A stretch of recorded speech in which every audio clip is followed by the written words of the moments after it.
Bienvenidos a cada uno de ustedes, una mañana más donde podemos estudiar juntos el Evangelio según San Marcos. Hoy día vamos a continuar con el capítulo 13, capítulo que, como ustedes saben, es un capítulo profético, es un capítulo que tiene mucha información con respecto a los últimos tiempos y con respecto, sobre todo, a la actitud que nosotros deberíamos tener como discípulos, a la expectativa de las cosas que van a pasar en el futuro, pero sobre todo a la intencionalidad que tenemos que tener con respecto a estos eventos. ¿Cuál es esa intencionalidad?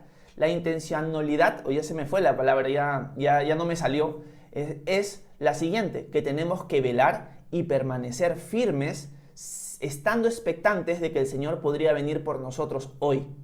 Esa es la idea.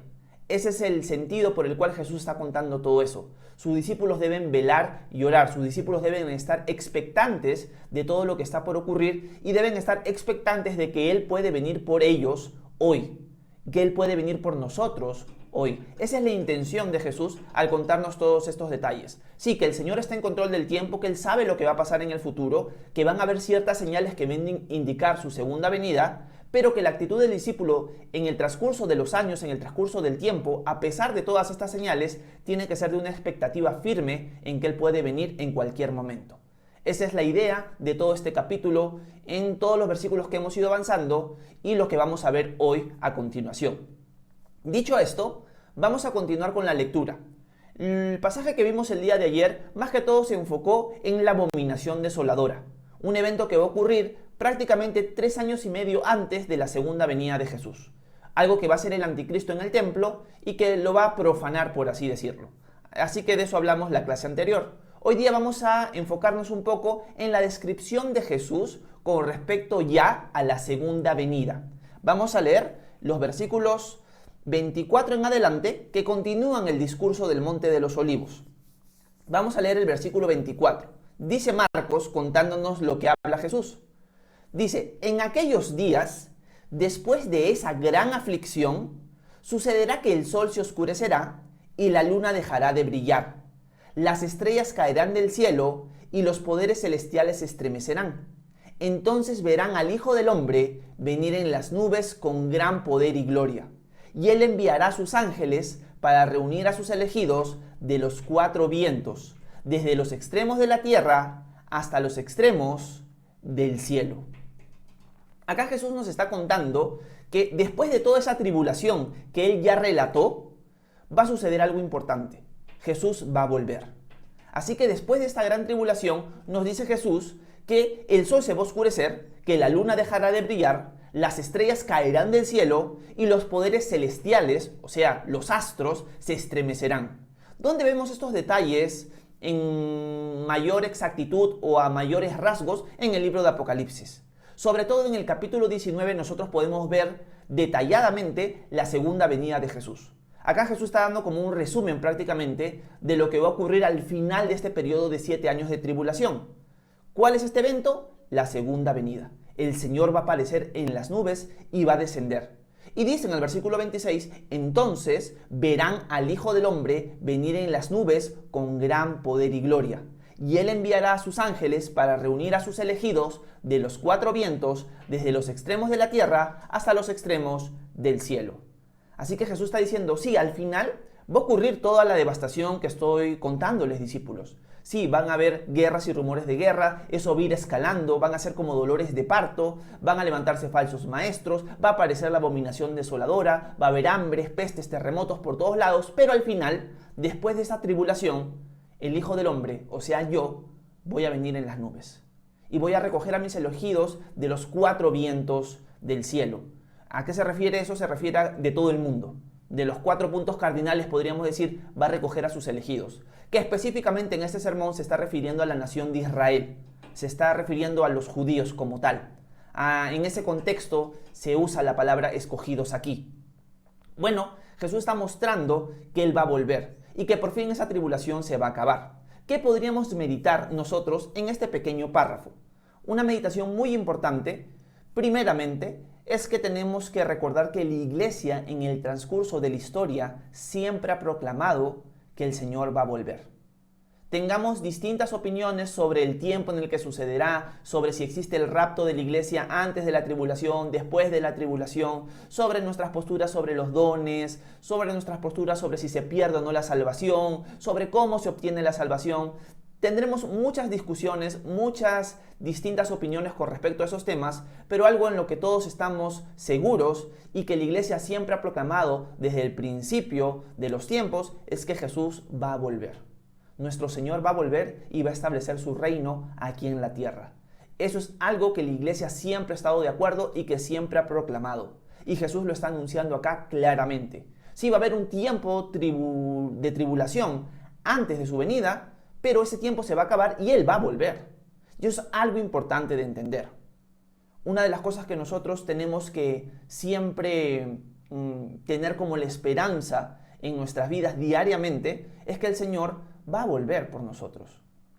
Una de las cosas que me puse a pensar leyendo las cartas del apóstol Pablo es que él siempre decía a la iglesia que la iglesia tenía esperanza. Y me puse a pensar un día mientras leía sobre todo la carta a los Colosenses, la iglesia siempre tuvo la esperanza de que Jesús iba a venir. Siempre estaba la expectativa de que el Señor podría venir en cualquier momento.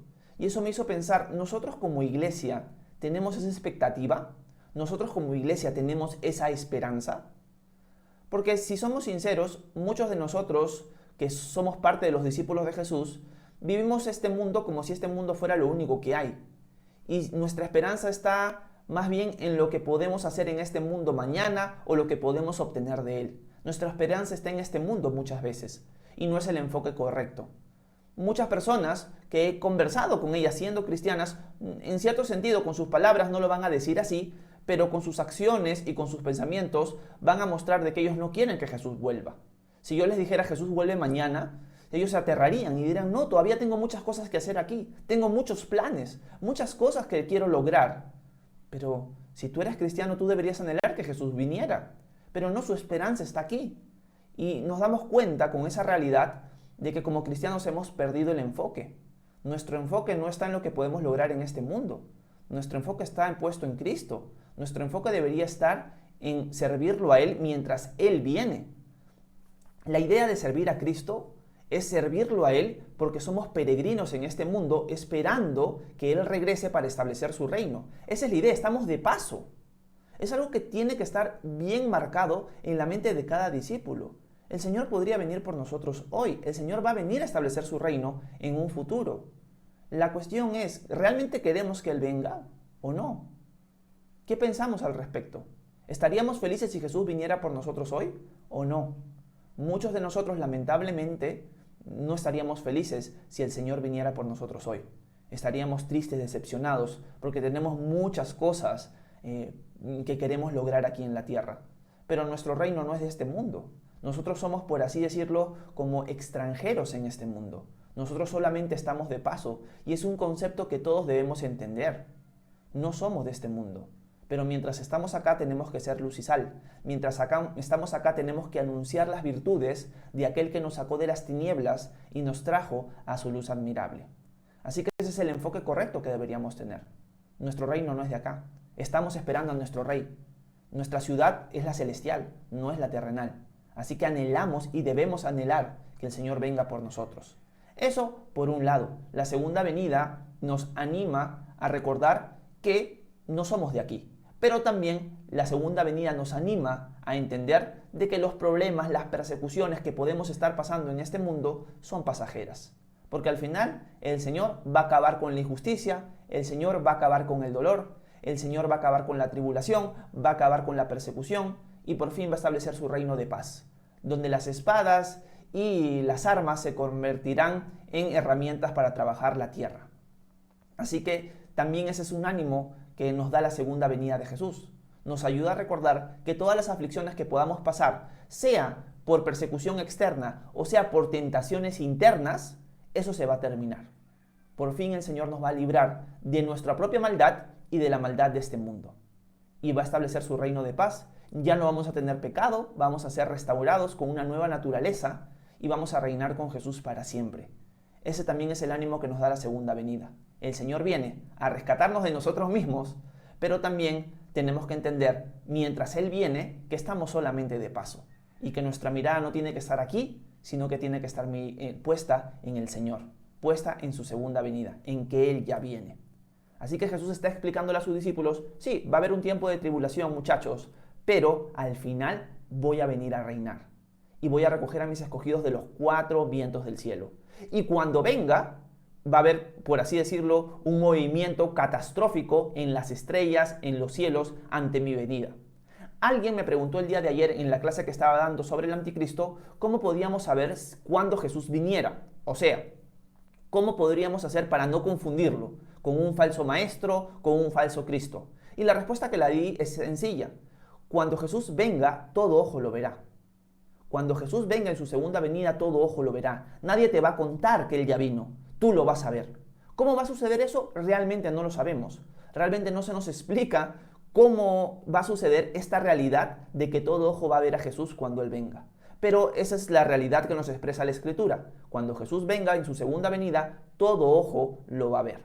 Y algo interesante que yo puedo aclarar o contarles, de acuerdo a la postura que yo tengo, es que siempre que se habla de la segunda venida de Jesús, siempre se da señales que lo van a anteceder.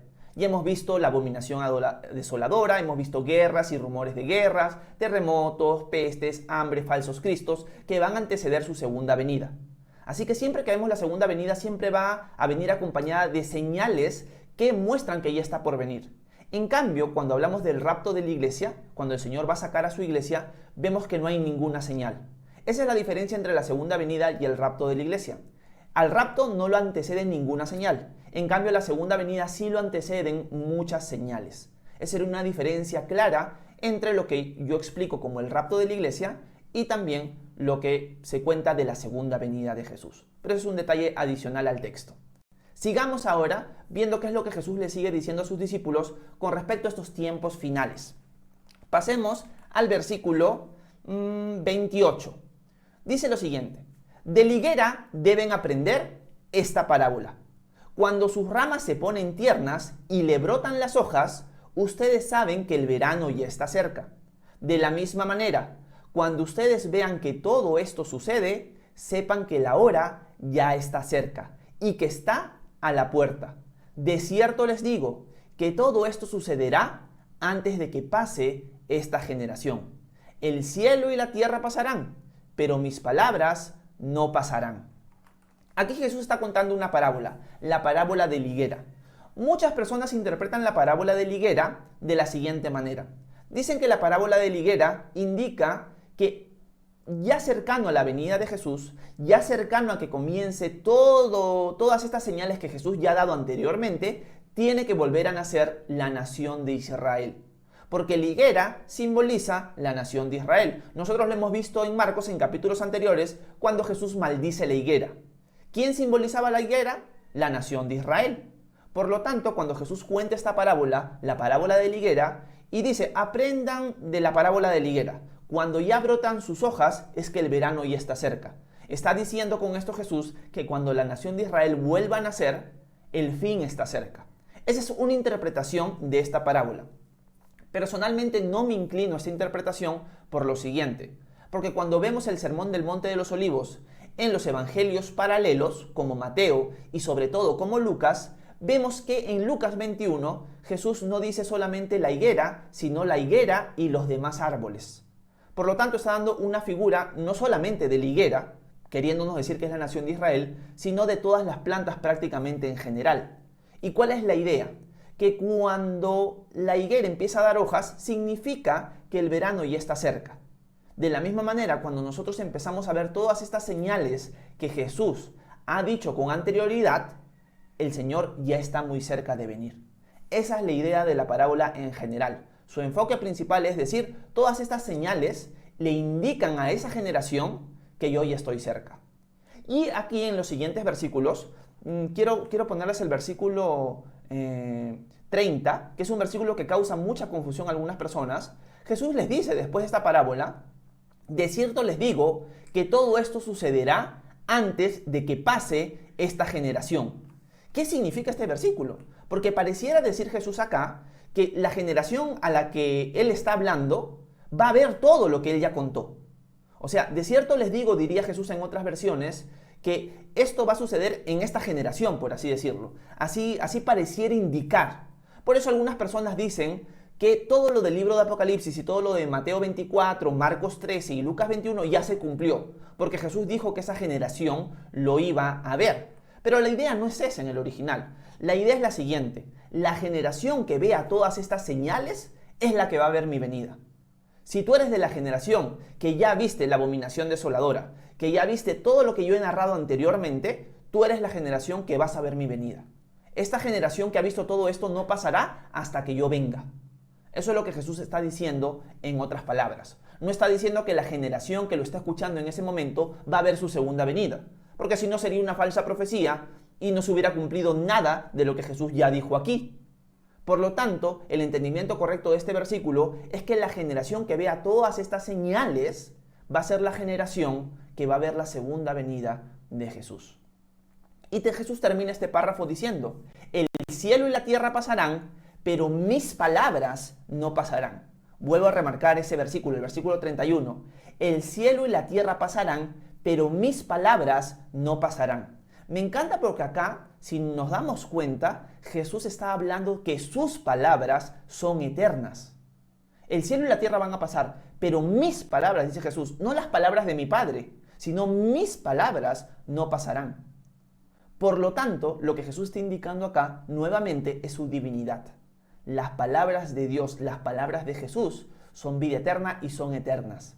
Por lo tanto, Jesús está mostrando su divinidad en este sermón cuando dice: el cielo y la tierra pasarán, pero mis palabras no pasarán. Él se está atribuyendo a sus propias palabras una autoridad que solo las tienen las palabras de Dios.